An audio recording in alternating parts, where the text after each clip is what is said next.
झेप मराठी, आरसा महाराष्ट्राचा। वंचित बहुजन आघाडीचे मनपाला टाळे ठोकून आंदोलन। चंदू चव्हाण यांना झालेल्या मारहाणीचा तीव्र निषेध। निवेदन देऊनही कारवाई न झाल्याने आंदोलक आक्रमक।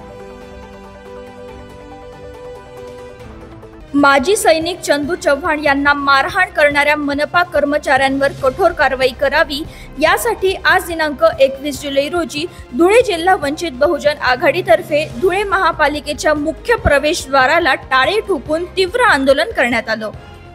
या आंदोलनाचं नेतृत्व वंचित बहुजन आघाडीचे जिल्हाध्यक्ष अरविंद निकम, जिल्हा संघटक शंकर खरात यांनी केलं।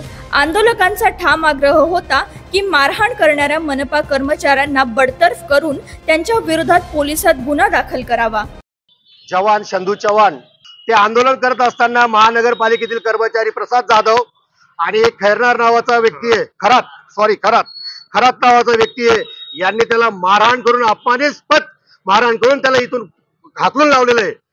या महापालिकेत गुंडांचं राज्य आहे का? यांनी गुंड कामाला ठेवलेत का?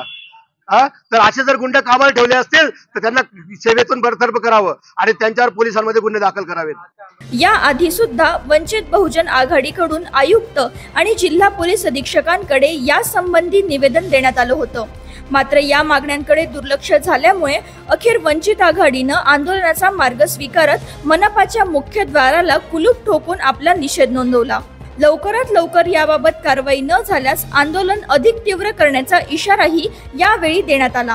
अशाच वेगळ्या आणि ताज्या बातम्यांसाठी पाहत रहा झेप मराठी, आरसा महाराष्ट्राचा। संपादक प्राध्यापक अनिल चव्हाण, धुळे।